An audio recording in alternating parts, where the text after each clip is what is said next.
Reckless. Sturgeon attacked for pushing independence over recovery. She's gambling.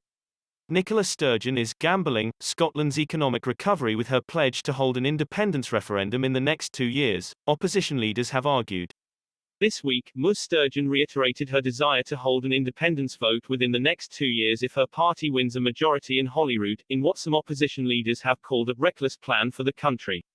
With Scotland still battling the coronavirus, leader of the Scottish Tories, Douglas Ross has criticised the First Minister for not focusing on restoring Scotland's recovery. Despite the measures put in place to support the Scottish economy by the UK government, Mr. Ross has warned pushing for independence jeopardises the country's economic growth going forward. Mr. Ross said, "This is the clearest sign yet that the SNP will put another referendum before Scotland's recovery." Nicola Sturgeon talks of Alex Salmond being a betting man, but she's willing to gamble Scotland's recovery on a reckless plan to break up the country. The Institute for Fiscal Studies demonstrated this week that higher levels of public spending in Scotland is possible because we're part of the United Kingdom. The UK furlough scheme is still protecting Scottish jobs and people are still getting COVID jags in their arms, but Nicola Sturgeon thinks risking all of that is what's best for Scotland. The SNP's obsession with independence is clouding her judgment. The last thing Scotland needs is more uncertainty and a new constitutional crisis on top of the health and economic crisis we're facing. This week, Ms. Sturgeon revealed the SNP will push for an independence referendum in the first 2 years of the party's term if they win a majority in May. Despite the creation of the Alba Party under former First Minister, Alex Salmond, Mr. Ross claimed the Scottish Tories are the only party capable of stopping the SNP's desire to break up the UK. Mr. Ross added, Nicola Sturgeon has confirmed her plans are reckless, but she still won't say exactly how reckless.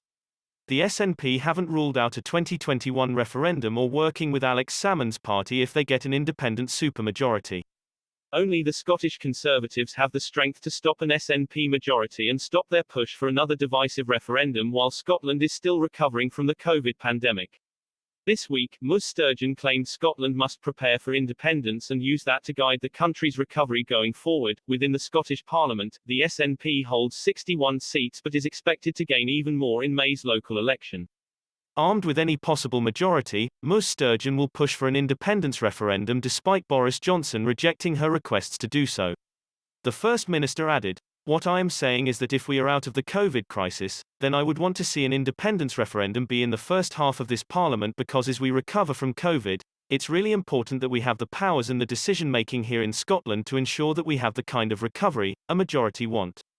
Ms. Sturgeon's push for an independence referendum in the next 2 years comes as the Institute of Fiscal Studies revealed the Scottish Government's public spending per person is 30% higher than England's. This is due to additional funds from the UK Treasury within the Barnett formula, which allocates funding to the 4 devolved administrations.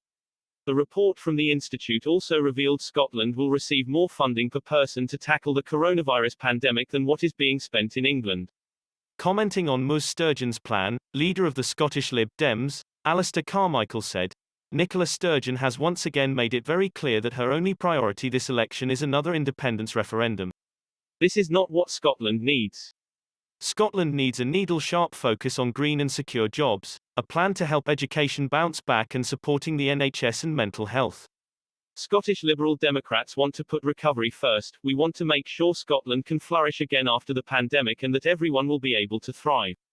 This is what every government should do, put the well-being of the nation and citizens first. Clearly Nicola Sturgeon does not think so.